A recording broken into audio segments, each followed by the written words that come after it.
اللہ تبارک و تعالی کی حمد و ثنا، تعریف و توصیف کی بات، درود اور سلام آقا نامدار، مدینے کے تاجدار، امام الانبیاء، محبوب خدا محمد مجتبی صلی اللہ علیہ وآلہ وسلم کی بارگاہ عالیہ میں ہدیہ درود و سلام عرض کرنے کے بعد، سامعین ذی وقار، میں نے آپ کے سامنے قرآن مجید فرقان حمید کی سورۃ البقرہ کی ایک آیت کا مخصوص حصہ تلاوت کرنے کا شرف حاصل کیا ہے۔ دعا کرتا ہوں اللہ رب العالمین ہم سب کو قرآن مجید کی زیارت اور تلاوت نصیب فرمائے۔ قرآن پڑھ کے اس کے احکام کو سمجھ کے بذات خود عمل کرنے اور دوسروں تک پہنچانے کی توفیق عطا فرمائے۔ احباب ذی وقار، یہ رجب المرجب کا بابرکت مہینہ ہے، اور آپ کو پتہ ہے کہ یہ وہ ماہ مقدس ہے جس میں اللہ کے پیارے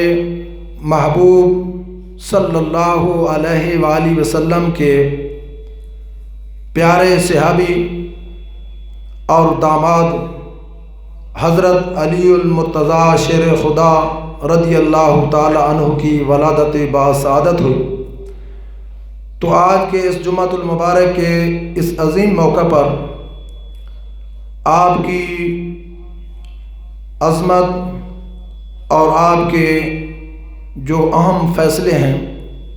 اس کے متعلق آپ کی سماعتوں کی نظر کرنا چاہوں گا۔ دعا ہے خالق کائنات ہم سب کو ان بزرگ ہستیوں کے نقش قدم پر چلنے کی توفیق عطا فرمائے۔ تلاوت کردہ آیہ کریمہ میں اللہ رب العالمین نے ارشاد فرمایا، فَإِنْ آمَنُوا بِمِثْلِ مَا آمَنْتُمْ بِهِ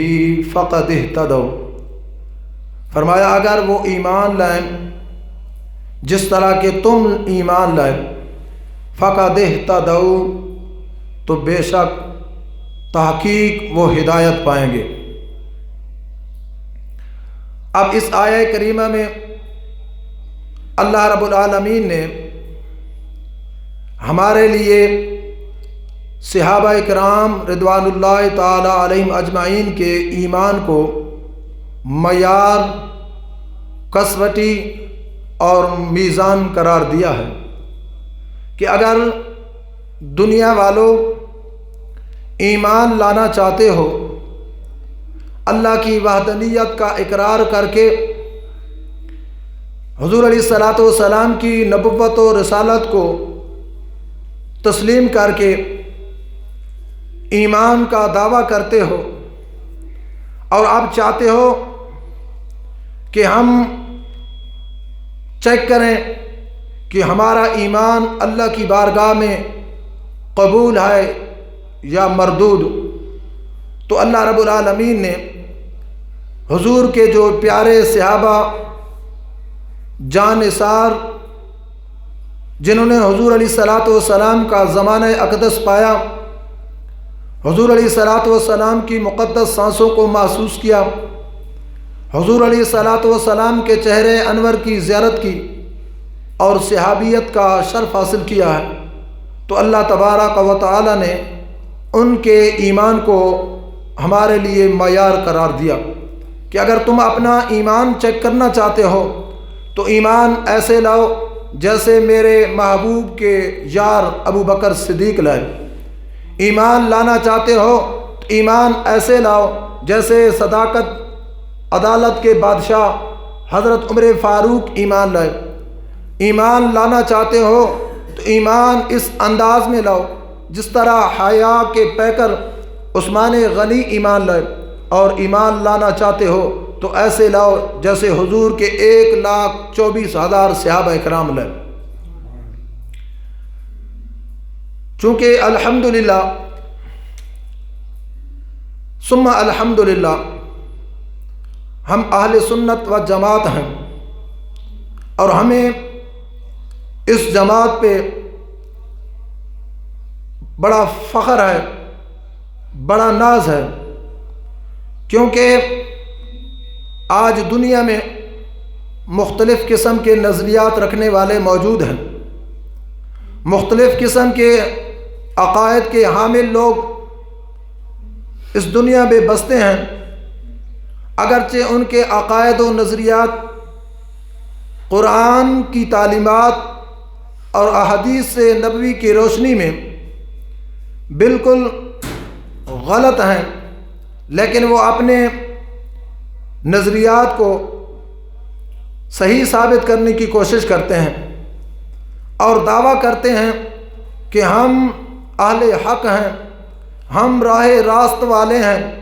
ہم صراط مستقیم کے پاسباں ہیں، لیکن حالانکہ ان کی حالت یہ ہے کہ کوئی ان میں وہ ہیں جو اولیاء کرام کی عظمتوں اور شانوں کے منکر ہیں، کچھ وہ ہیں جو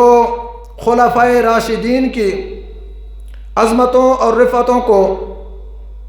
دل سے تسلیم نہیں کرتے، کچھ وہ ہیں جو بعض صحابہ کرام کو مانتے ہیں اور بعض کی تنقیص کرتے ہیں۔ الحمدللہ ثم الحمدللہ ہمیں یہ فخر حاصل ہے کہ ہم اولیاء کرام کے بھی عقیدت مند ہیں، حضور کے صحابہ کرام سے بھی ہماری ارادت عقیدت ہے، تمام انبیاء کے عظمتوں اور شانوں کے پاسباں ہیں، اور اس عقیدے پہ ہمیں ناز ہے۔ اور ہمارا الحمدللہ عقیدہ کوئی میڈ ان جاپان نہیں، میڈ ان بریلی نہیں، یا کسی عالم فقیہ کا گھڑا ہوا نہیں۔ الحمدللہ ہمارے سینے میں جو عقیدہ ہے، ہمارے سینے میں جو حضور کی محبت ہے، الحمدللہ یہ وہ محبت ہے جو صحابہ کرام کے قلوب و اذہان میں موجود تھی۔ بعض صحابہ کرام کی تنقیص کرتے ہیں۔ حضرت ابو زرعہ رضی اللہ تعالی عنہ جو کہ تابعین میں سے ہیں، وہ فرماتے ہیں کہ اذا رأیت الرجل ینقص احد من اصحاب رسول اللہ صلی اللہ علیہ وسلم فاعلم انہ زندیق۔ وہ فرماتے ہیں کہ اگر تم کسی مرد کو دیکھو، کسی آدمی کو دیکھو وہ کہ اصحاب رسول کی تنقیص کرتا ہے، ان کی عظمت اور شان کو تسلیم نہیں کرتا، تو فرماتے ہیں فَعْلَمْ أَنَّهُ زِنْدِيقٌ، کہ تم جان لو کہ وہ زندیق ہیں، بد مذہب ہیں، گمراہ ہیں۔ الحمدللہ ہم صحابہ کو بھی اپنے مراتب کے لحاظ سے مانتے ہیں، خلفائے راشدین کی بھی عقیدت کرتے ہیں، اور اہل بیت اطہار کے بھی غلام ہیں۔ تو آج کے اس عظیم اجتماع میں میں حضور کے پیارے صحابی حضرت علی المرتضیٰ شیر خدا رضی اللہ تعالی عنہ کی حالات زندگی پر آپ کی سماعتوں کی نظر گفتگو کرنا چاہوں گا، چونکہ اس مہینے میں آپ کی ولادت ہے، تو اس مناسبت سے میں آپ کی عظمت اور شان قرآن اور حدیث کی روشنی میں بیان فرماؤں گا۔ پہلے آپ کا مختصر سا تعارف۔ حضرت علی رضی اللہ تعالی عنہ کا نام نامی اسم گرامی علی ہے، اور آپ کے والد محترم کا نام نامی ابو طالب، یہ ان کی کنیت ہے، اور آپ کا نام عبد مناف ہے۔ آپ کی والدہ محترمہ کا نام فاطمہ بنت اسد ہے۔ حضرت علی رضی اللہ تعالی عنہ وہ خوش نصیب انسان ہیں، وہ ذہ مقدر انسان ہیں کہ جب آپ پیدا ہوئے تو آپ کی آنکھیں بند تھیں، آپ آنکھیں نہیں کھولتے تھے۔ جب میرے آقا علیہ الصلوۃ والسلام کو کسی آنے والے نے آ کر بشارت دی کہ اے محمد صلی اللہ علیہ وسلم، آپ کا چچا زاد بھائی پیدا ہوا ہے، حضرت علی المرتضیٰ شیر خدا رضی اللہ تعالی عنہ کا اس دنیا میں آمد ہے، آپ کی پیدائش ہوئی ہے، تو حضور علیہ الصلوۃ والسلام حضرت ابو طالب کے گھر چل کر گئے، اور حضرت علی المرتضیٰ شیر خدا رضی اللہ تعالی عنہ کو جب میرے آقا علیہ الصلوۃ والسلام نے اپنی گود مبارک میں اٹھایا تو اس وقت حضرت علی رضی اللہ تعالی عنہ نے آنکھ کھولی، اور آپ کی آنکھ کھلتے ہی آپ کی جو دنیا میں پہلی نظر پڑی تو وہ کسی خانہ کعبے کے غلاف پر نہیں پڑی، خانہ کعبے اور حتیم پر نہیں پڑی، بلکہ کملی والے محبوب کے چہرے انور پر پڑی۔ وہ چہرہ جس کو یہ چہرے کی قسمیں رب تعالیٰ قرآن میں اٹھاتا ہے، وہ محبوب جس کے بولنے کی قسمیں میرا رب قرآن میں کہتا ہے، تو حضرت علی وہ خوش نصیب انسان ہے کہ جب دنیا میں آئے اور آنکھ کھولی تو اپنے کملی والے محبوب کا دیدار کیا۔ ویسے تو آپ کو بڑی عظمتیں شانیں حاصل ہیں، ان بہت سی شانوں میں ایک شان آپ کو یہ بھی حاصل ہے، آپ بچوں میں سب سے پہلے اسلام لانے والے آپ ہیں۔ ابو یعلا رضی اللہ تعالی عنہ سے مروی ہے، وہ فرماتے ہیں کہ حضرت علی رضی اللہ تعالی عنہ فرمایا کرتے تھے کہ جس دن یعنی دوشنبہ سوموار کو میرے کملی والے محبوب کو نبوت ملی، میرے محبوب نے اعلان نبوت کیا، اس کے دوسرے دن سے شنبہ یعنی منگل کو میں نے اسلام قبول کیا۔ دوسری فضیلت آپ کو یہ حاصل ہے، قبیلہ بنی ہاشم میں آپ کی والدہ محترمہ کو یہ سعادت حاصل ہے، قبیلہ بنی ہاشم کی تمام عورتوں میں سب سے پہلے جو حضور پر ایمان لائیں وہ آپ کی والدہ محترمہ ہے۔ اور پھر حضرت علی رضی اللہ تعالی عنہ کو عظمت اور شان کا بیان ممکن نہیں۔ جب میرے آقا علیہ الصلوۃ والسلام مدینہ پاک میں ہجرت کر کے تشریف لے گئے اور وہاں مہاجرین اور انصار صحابہ کرام رضوان اللہ تعالی علیہم اجمعین کے درمیان مؤاخات یعنی بھائی چارہ قائم فرمایا،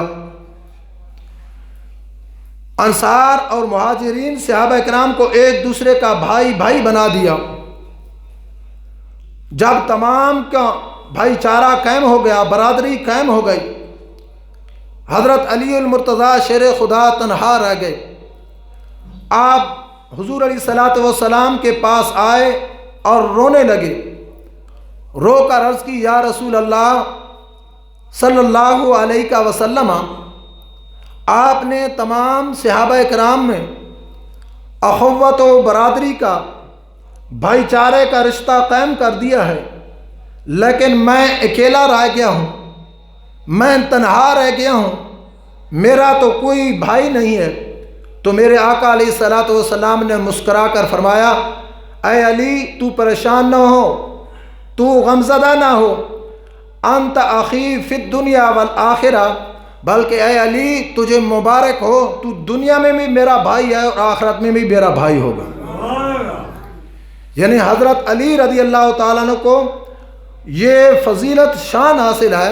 کہ میرے آقا علیہ الصلوۃ والسلام نے آپ کو دنیا کا بھی بھائی فرمایا اور آخرت کا بھی بھائی فرمایا، اور آپ نے ساری زندگی حضور علیہ الصلوۃ والسلام کے نام پہ وقف کر دی۔ تمام غزوات میں حضور کے شانہ بشانہ شامل ہوئے سوائے غزوہ تبوک کے، غالباً یہ 8 ہجری میں واقع ہو۔ غزوہ تبوک کے موقع پر میرے آقا علی نبینا علیہ الصلوۃ والسلام نے حضرت علی رضی اللہ تعالیٰ عنہ کو اپنے ساتھ نہ لے گئے اور فرمایا اے علی آپ نے مدینے میں رہنا ہے، بچوں اور عورتوں کی نگہبانی کرنی ہے۔ تو آپ نے رو کر عرض کی یا رسول اللہ صلی اللہ علیہ وسلم، کیا آپ مجھے بچوں اور عورتوں میں چھوڑے جا رہے ہیں، اپنے ساتھ نہیں لے جا رہے؟ تو میرے آقا علیہ الصلوۃ والسلام نے فرمایا اے علی ترضی ان تکون منی بمنزلۃ ہارون من موسیٰ، فرمایا اے میرا علی، میرا بھائی علی، تو پریشان نہ ہو، تو راضی ہو جا، تو خوش ہو جا، تو بمنزل ہارون کی ہے۔ جس طرح حضرت موسیٰ علیہ الصلوۃ والسلام اللہ کی بارگاہ میں تورات لینے کے لیے گئے تھے، تو آپ نے اپنے بھائی ہارون کو اپنا بطور نائب اور خلیفہ اپنی قوم میں چھوڑا تھا، اے علی میں آپ کو بمنزل ہارون چھوڑ کر جا رہا ہوں، لیکن فرق یہ ہے کہ میرے بعد نبی نہیں آئے گا۔ اور حضرت علی رضی اللہ تعالی عنہ کی فضیلت اور شان بہت زیادہ ہے۔ میرے آقا علیہ الصلوۃ والسلام نے آپ کی عظمت اور شان یوں بیان فرمائی۔ میرے آقا علیہ الصلوۃ والسلام نے فرمایا آنا مدینۃ العلم و علی بابھا،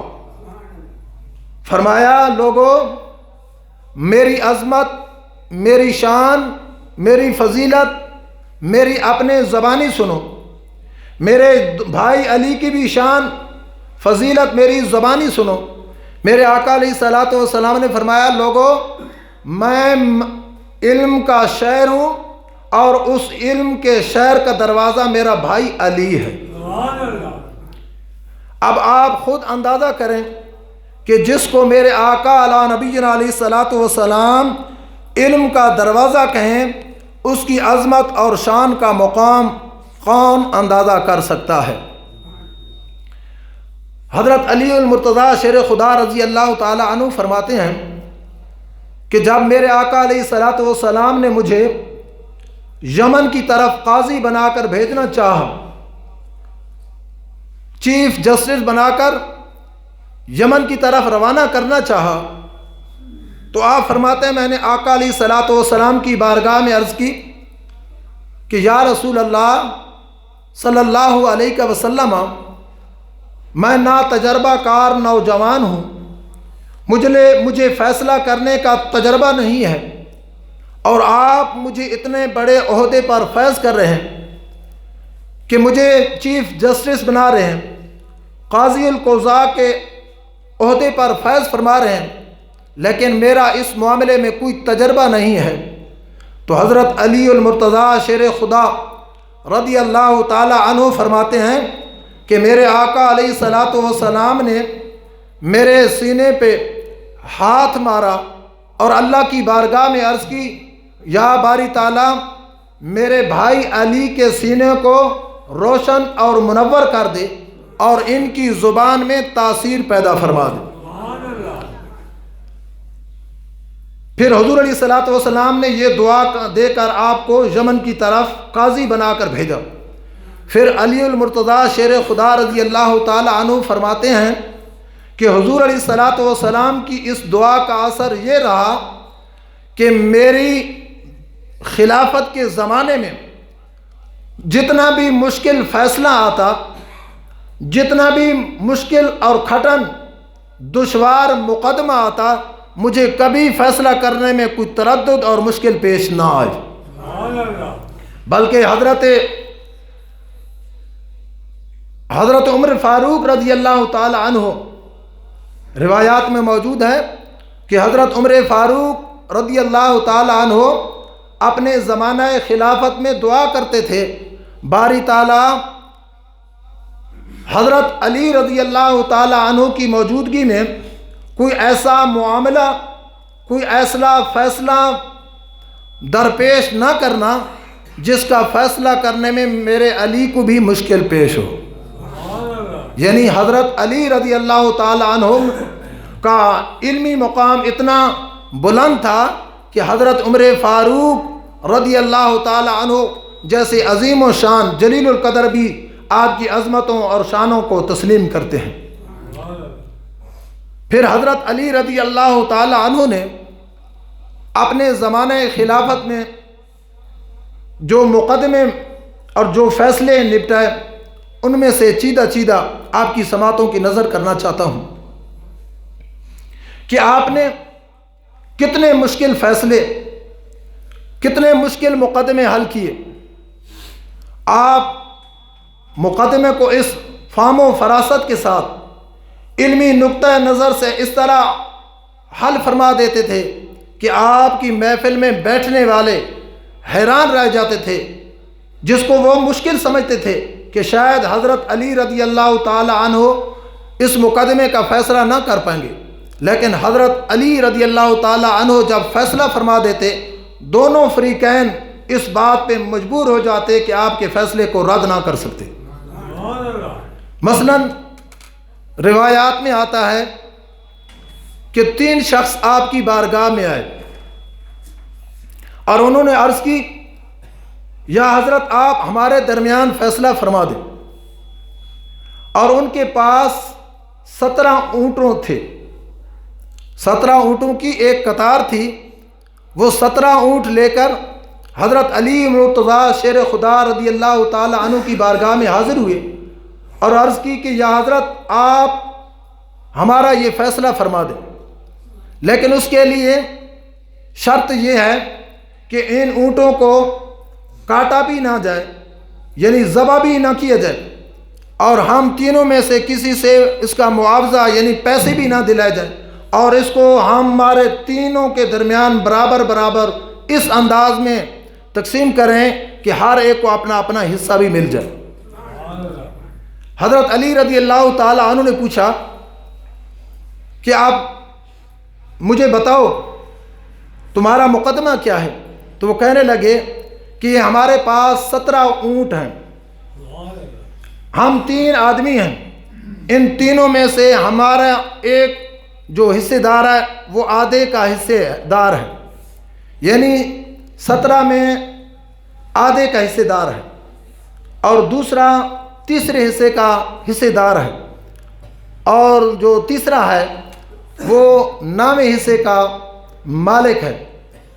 آپ ہمارے درمیان ان کو تقسیم کر دیں، لیکن ہماری شرط وہی ہے کہ ان اونٹوں کو ذبح بھی نہیں کرنا اور اس کا معاوضہ بھی ہم سے نہیں لینا۔ اور ہیں 17 اونٹ۔ آپ کی محفل میں بیٹھنے والے بڑے بڑے دانشور تھے، چونکہ علی رضی اللہ تعالیٰ عنہ کی محفل تھی، بڑے بڑے فقہا، بڑے بڑے ذہین فتین صحابہ کرام موجود تھے۔ جب انہوں نے اس فیصلے کا پس منظر دیکھا تو ایک دوسرے میں چے مگوئیاں کرنے لگے کہ یہ کیسے ہو سکتا ہے؟ اب 3 آدمی ہیں، 17 اونٹ ہیں، اگر ان کو تقسیم کریں تو جو آدھے کا حصے دار ہے اسے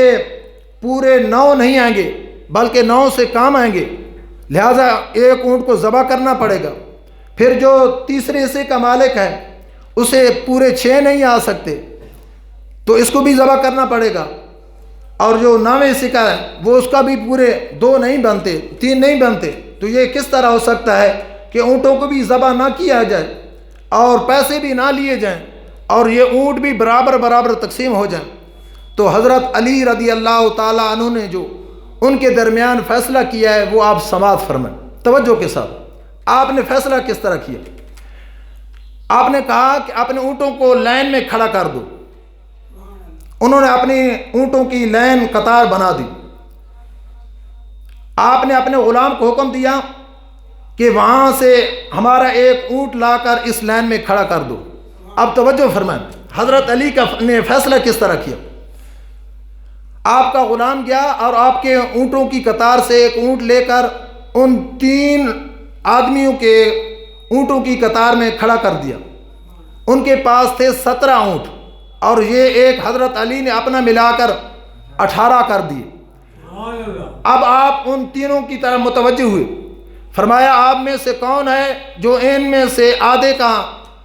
مالک ہے؟ ایک شخص کھڑا ہوا، عرض کی حضور میں آدھے کا مالک ہوں۔ آپ نے فرمایا یہ اونٹوں کی قطار ہے، اس میں سے 9 لے لے، کیونکہ 9 2 نے 18۔ آپ نے کہا اپنا آدھا حصہ لے لے۔ پیچھے کتنے بچ گئے؟ 8 بچ گئے۔ آپ نے فرمایا تیسرے حصے کا کون مالک ہے؟ ان 2 میں سے ایک کھڑا ہوا، حضور میں ہوں۔ آپ نے فرمایا تو اپنے 6 اونٹ لے لے۔ اب جب انہوں نے لے لیے تو تیسرے کو لینے سے پہلے آپ نے فرمایا، اپنے غلام کو حکم دیا کہ وہ جو اپنا اونٹ ہے اس کو اپنے اونٹوں میں کھڑا کر دو، باقی بچ گئے 2۔ آپ نے فرمایا اب تو بچ گیا تھا، یہ اپنے 2 اونٹ لے لے۔ اب حضرت علی کی ذہانت دیکھو، فطانت دیکھو کہ 17 اونٹ تقسیم نہیں ہو سکتے تھے، کیونکہ ان میں سے ایک اونٹ کو ذبح نہیں، 2 نہیں بلکہ 3 اونٹ ذبح کرتے تب ان میں برابر تقسیم ہو سکتے تھے۔ لیکن حضرت علی کی ذہانت اور فطانت دیکھو کہ اونٹوں کو ذبح بھی نہیں کیا، کسی کے سے پیسے بھی نہیں لیے اور برابر برابر فیصلہ بھی کر دیا۔ ایک اور مقدمہ آپ کی حضور پیش ہوا کہ 2 مسافر جا رہے تھے سفر میں،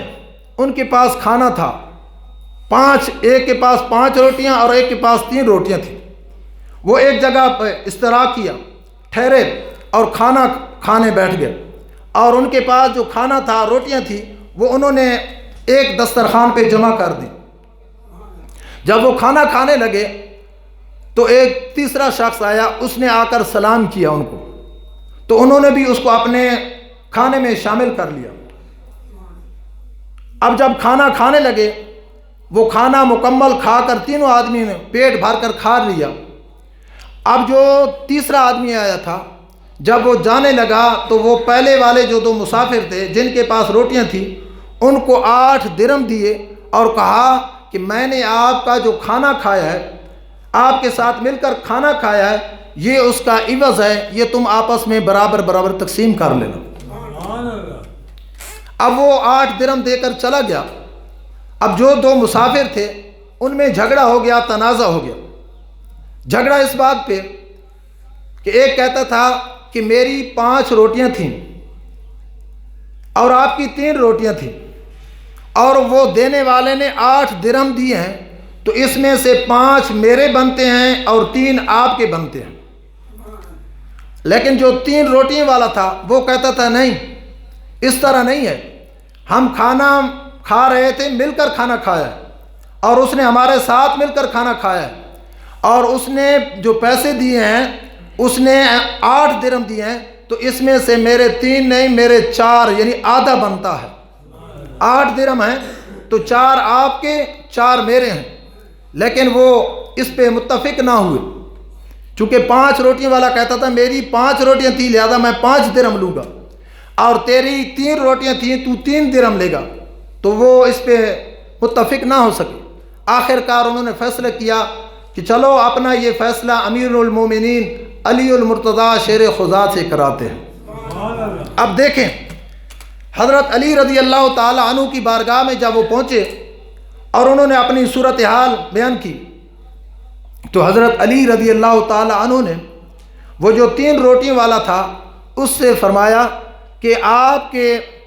ساتھی نے جو آپ کو 3 درہم دینے چاہیں اس کو قبول کر لو، آپ کو جو آپ کا ساتھی 3 درہم دے رہا ہے اس کو قبول کر لو، اس میں تیرے لیے بہتری ہے۔ لیکن وہ کہتا تھا نہیں حضرت، میں نا انصافی، یہ میرے ساتھ نا انصافی ہے، میں یہ فیصلہ تسلیم نہیں کرتا۔ آپ نے اسے بڑا سمجھایا کہ آپ اس کو قبول کر لیں، اس نے کہا نہیں حضرت، اگر آپ ہمارے درمیان فیصلہ کرنا چاہتے ہیں تو انصاف کے ساتھ، عدل کے ساتھ فیصلہ کریں۔ آپ نے فرمایا اچھا آپ انصاف کا، عدل کا تقاضا کرتے ہیں تو پھر سنیں، یہ آپ کا دوست آپ کو 3 درہم دے رہا ہے، اگر آپ مجھ سے انصاف کرانا چاہتے ہیں، عدل کرانا چاہتے ہیں تو آپ کے 3 درہم نہیں، آپ کا 1 درہم بنتا ہے۔ اب وہ حیران ہو گیا، ہکا بکا رہ گیا، کہا یا حضرت یہ کیسے ہو سکتا ہے، میرے 3 درہم تھے، میں تو 4 کا دائی ہوں، میں تو 4 لینے والا ہوں، اور آپ نے 3 بھی نہیں 1 میرے حصے میں فیصلہ کر دیا۔ آپ نے فرمایا وہ اس طرح، اب میری بات سنو،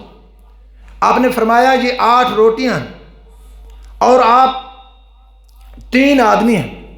اب 8 کو برابر برابر تقسیم نہیں کیا جا سکتا، تو اس طرح کرو کہ 8 کو 3 سے ضرب دو تو کتنے بن گئے؟ 24، 8 ترائے 24، یعنی 24 بن گئے۔ کیا مراد کہ اب اس 24 آپ کے روٹیوں کے ٹکڑے بن گئے، اور آپ کھانے والے 3 تھے، کتنے تھے؟ 3 تھے۔ اب یہ بھی پتہ نہیں چلتا کہ کس نے زیادہ کس نے کم کھائے، لہٰذا ہم فرض کر لیتے ہیں کہ آپ تینوں میں سے ہر ایک نے برابر برابر کھانا کھایا، یعنی 8 ٹکڑے کھائے ہیں۔ کتنے؟ 8 ٹکڑے کھائے۔ اب اپنی باری سنیں، یہ مسئلہ آپ کے بارے میں سنیں۔ آپ نے کہا، فرمایا کہ آپ کی 3 روٹیاں تھیں، اب 3 روٹیوں کے 3 ٹکڑے کرو تو کتنے ہو گئے؟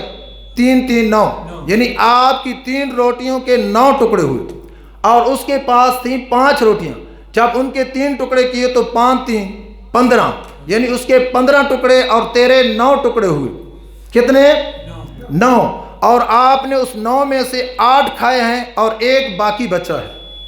اور اس کے 15 ٹکڑے تھے، 15 ٹکڑوں میں سے 8 اس نے خود کھائے ہیں اور 7 اس کے ساتھی نے کھائے ہیں، اور آپ کو 8 جو درہم ملے ہیں وہ اس نے اس کا بدلہ اور عوض دیا ہے، تو آپ کا جو کھانا تھا، آپ کی جو روٹی تھی، آپ کی روٹی کے حصے میں اس نے 1 ٹکڑا کھایا ہے، لہٰذا تیرے 3 درہم نہیں، تیرا 1 درہم بنتا ہے، اور اس نے کہ جو 7 ٹکڑے کھائے لہٰذا 10 درہم اس کے بنتے ہیں۔ تو حضرت علی مرتضیٰ شیر خدا نے اس طرح ان کے درمیان فیصلہ کر دیا اور ان کے جھگڑے کو ختم کر دیا۔ اور ایک اور مشکل فیصلہ، 2 عورتیں ایک بچے کو لے کر آپ کی بارگاہ میں حاضر ہوں، حضرت علی کی ذہانت اور فطانت دیکھیں، یہ ذہانت اور فطانت آپ کو کہاں سے ملی؟ یہ میرے آقا علیہ الصلوۃ والسلام کے در اقدس سے ملی۔ میرے آقا نے آپ کو خصوصی دعا سے نوازا تھا، یہ اس دعا کی برکت ہے۔ آپ فرماتے ہیں اللہ کی قسم، دنیا کے کسی بھی معاملے میں جب کوئی مقدمہ میرے سامنے پیش کیے گا، جب میں کسی فیصلے کے لیے فیصل بنایا جاتا اور فیصلہ کرنے بیٹا، مجھے کبھی کوئی تردد نہ ہوا، کبھی مشکل پیش نہ آئی۔ آپ کی بارگاہ میں 2 عورتیں آئیں، ایک بچہ لے کر آئیں، ایک کہتی تھی یہ میرا بچہ ہے، دوسری کہتی تھی یہ میرا بچہ ہے۔ اب دونوں کے پاس گواہ نہ تھے۔ حضرت علی رضی اللہ تعالیٰ عنہ کی بارگاہ میں یہ جب مقدمہ پیش کیا گیا تو آپ کی مجلس میں بڑے بڑے دانشور بیٹھے تھے، بڑے بڑے فقہاء صحابہ کرام بیٹھے تھے، علم کے بڑے بڑے پہاڑ اور عنبردار بیٹھے تھے۔ جب انہوں نے اس صورتحال کو دیکھا تو پھر وہ بھی پریشان ہو گئے کہ اب ان کے درمیان فیصلہ کیسے ہوگا، کیونکہ دونوں کے پاس گواہ نہیں ہیں۔ اب حضرت علی کس طرح ان کا فیصلہ کرتے؟ تو حضرت علی رضی اللہ تعالیٰ عنہ نے پہلے ان کو صحیح نصیحت کی، سمجھایا کہ اصل جو معاملہ ہے وہ مجھے بتاؤ، ورنہ میں جو فیصلہ کروں گا وہ آپ کو ماننا پڑے گا۔ تو وہ دونوں مصر رہیں کہ ایک کہتی تھی یہ میرا بیٹا ہے، دوسری ضد کرتی تھی کہ یہ میرا بیٹا ہے۔ اب تمام حیران تھے کہ ان کے درمیان کس طرح فیصلہ ہوگا۔ تو حضرت علی رضی اللہ تعالیٰ عنہ نے فرمایا، اپنے غلام کو حکم کیا کہ جاؤ تلوار لے کر آؤ، آری لے کر آؤ، تلوار لے آؤ، آری لے آؤ۔ جب ان عورتوں نے تلوار کا نام سنا تو ان میں سے ایک عورت نے کہا، یا حضرت یہ آپ تلوار کیوں منگا رہے ہیں؟ یہ تلوار کس لیے منگا رہے ہیں؟ آپ نے فرمایا کہ میں آپ کے درمیان فیصلہ کرنے والا ہوں۔ آپ نے اس عورت نے عرض کی یا حضرت یہ تلوار کے ساتھ کس طرح فیصلہ کریں گے؟ آپ نے فرمایا میں فیصلہ اس طرح کروں گا کہ یہ جو بچہ ہے اس کو میں 2 حصوں میں کاٹوں گا، ایک حصہ تجھے دے دوں گا اور ایک حصہ تجھے دے دوں گا۔ اب جو حقیقی ماں تھی جس کا حقیقی بیٹا تھا وہ تڑپ اٹھی، گریہ زاری کرنے لگی اور معذرت کرنے لگی اور کہنے لگی یا حضرت یہ بچہ میرا نہیں ہے، میں ایسے دعویٰ کر رہی تھی، یا حضرت آپ اس بچے کو قتل نہ کریں، یہ بچہ اسی کو دے دیں، یہ اسی کا ہے۔ اب حضرت علی کی ذہانت اور فطانت دیکھیں، جب میرے شیر خدا نے یہ فیصلہ کر دیا اور ایک عورت دوسرے کو دینے پہ راضی ہو گئی، آپ نے غلام سے فرمایا یہ بچہ یہ جو دوسری کو ہبہ کرنے کے لیے کرے یہ بچہ اس کے حوالے کر دو، یہ اس کا حقیقی بیٹا ہے۔ آپ نے فرمایا آپ کو کیسے پتہ چلا؟ آپ نے فرمایا جو بھی ماں ہوتی ہے حقیقی ماں ہوتی ہے اس کے دل میں بیٹے کی محبت ہوتی ہے، عقیدت ہوتی ہے، پیار ہوتا ہے، اپنی جان محنت مشقت میں ڈال کر بھی بچے اور اولاد کو تکلیف نہیں دیکھ برداشت کر سکتی، لہٰذا اس کا حقیقی بیٹا تھا، اس نے اب برداشت نہ کیا کہ میری آنکھوں کے سامنے میرے لخت جگر کو 2 ٹکڑے کیا جائے، لہٰذا میں اس نتیجے پہ پہنچا ہوں کہ اس کا حقیقی بیٹا ہے، لہٰذا اس کے حوالے کر دیا۔ یہ تھے حضرت علی المرتضیٰ شیر خدا رضی اللہ تعالیٰ عنہ کے فیصلے۔ آپ نے بہت بڑے مشکل فیصلے کیے۔ ایک مرتبہ ایک گداگر منگتا اور ایک راہگیر کے گزر رہا تھا، اس کا آپ کے بارگاہ میں پیش فیصلہ کیے گئے۔ وہ کس طرح؟ یہ میں سریکی میں بتاتا ہوں کہ ایک منگتا بیٹھا ہے، رستے سے منگنا بیٹھا ہے، ٹھیک، راہگیر گزرنا پہ آئے تو وہ اللہ دے نام تے سوال کرنا پہ آئے، وہ اس کو پیسے دیتے، چونکہ اس ٹائم درہم دینار دا ہونا ہے، درہم دیتے تا وہ جڑا منگنا لائے منگتا ہے وہ نابینا ہے، منگتا مثلا اس کو دیتا 100 روپیہ اور آکھاس کی اس نے 10 روپے گھنچا تے 90 میں کو ولا لے، جلے اس مسافر نے اس اندھے نو منگتے نو 100 روپے دیتا نا، وہ 100 روپے گھن کے تے ضد کر گیا بھائی نہیں یہ میں تے کو نہ دینے میرے، وہ اصرار کرنا ہے بھائی میں تے نو خیرات دیتی ہے لہذا میں تے کو ڈا دیتے ہیں تو 90 میرا واپس کر، وہ اصرار کر رہتا شور کر رہتا کہ بھائی اے میں نابینا ہے، میں معذور ہاں تے میرے کنے پیسے گھرنا چاہنا ہے، پیسے کھڑنا چاہنا ہے۔ وہ بندہ بڑا پریشان ہو گیا بھائی میرے اپنے پیسے تے میرے اپنے خلاف یہ گل کرنا پہ، تا جڑے لوگ اکٹھے تھی گئے جمع تھی گئے، فیصلہ کرنا مشکل تھی گیا، وہ کہنا میرے پیسے یہ منگتا نابینا کہنا میرے پیسے میرے کن کھسنا چاہنا، میرے تے ڈاکہ مارنا چاہنا، لوگ بحران تے پریشان تھی گئے،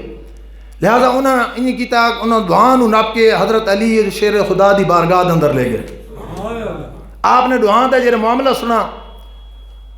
آپ نے فرمایا کہ پانی منگایا، پانی منگا کے فرمایا اس کو گرم کرو۔ ہن حضرت علی رضی اللہ تعالیٰ عنہ دی ذہانت تے فطانت دیکھو، حضرت علی شیر خدا رضی اللہ تعالیٰ عنہ نے پانی منگایا، پانی منگا کے اس ٹپ اس برتن نو بھا تے چاڑ دیتا، جلے پانی صحیح گرم ہو گیا ابلن لگ پیا، آپ نے وہ جڑی درہم دینار علی تھیلی ہے منگتے علی وہ گھن کے تو اس نے جڑے ایک سکے کر کے ایک پیسہ کر کے پانی سٹینے گئے، پانی سٹینے گئے، جلے سٹینے جلے اس بندے والا جڑا 100 روپیہ آئی وہ جلے سٹا نا تو پانی دے اندر تری نما ایک نمودار ہو گئی۔ آپ نے فرمایا جڑا بندہ کھینا پہ 100 روپیہ یہ واقعی 100 روپیہ اس نے، یہ 100 روپیہ اس دا منگتے دا نہیں، منگتا انہیں قبضہ کرنا پہ۔ لوگوں پوچھا یا حضرت تھونوں کی نہیں پتہ ہے؟ آپ نے فرمایا کہ میں جڑے پیسے سٹین یہ منگونا لا جڑے بیٹھا اس نے میں سٹینام جیرا پیسہ سٹینام تے اس دے ہتھاں والی میل ہے، اس دے پیسے نوتے میل لگی، وہ ساری میں جڑے پانی سٹینام تو پانی والے دے میل تار کھلونی، لیکن میں جڑے 100 روپیہ سٹا ہے اس دے تری نکل آئیے یعنی تھدائی نکل آئیے، چکناڑ نکل آئیے، اس سے یہ پتہ لگنا ہے اس نے نہیں بلکہ اس دن۔ اور میں تو کو یہ بھی دساواں کہ جڑا 100 روپیہ والا بندہ ہے ایک کسائی ہے۔ آپ نے فرمایا کہ میں تھوڑا یہ دسینا کہ 100 روپیہ والا بندہ قصاب کندا کام کرنا ہے، گوشت کا کام کرنا۔ آپ نے پوچھا وہ کیویں؟ آپ نے فرمایا اس نے پیسوں دے اتنے گوشت والی چکناہٹ آئی، جلے میں پانی چ سٹا تو اس نے چکناہٹ آ گئی، لہٰذا یہ 100 روپے اس دا ہے۔ یعنی حضرت علی شیر خدا رضی اللہ تعالیٰ عنہ، جس کو میرے آقا علیہ الصلوۃ والسلام نے فرمایا آنا مدینۃ العلم و علی بابها، لوگو میں علم دا شہر ہاں اور اس شہر دا دروازہ اگر دیکھنا نا تو میرا علی ہے۔ علماء کرام فرمیندن اگر علم دی خیرات گھننی ہوئے تو آسے پاسے نہ ونجو، حضرت علی دے در اقدس تے آؤ۔ علم دی خیرات گھننی ہوئے تو بھیک تھونو حضرت علی دے در تو مل سی۔ اللہ تعالیٰ دی بارگاہ دے اندر دعا ہے کہ اللہ تعالیٰ سانو حضور دے تمام صحابہ دی محبت اور عقیدت نصیب فرمائے۔ وآخر دعوانا ان الحمدللہ رب العالمین۔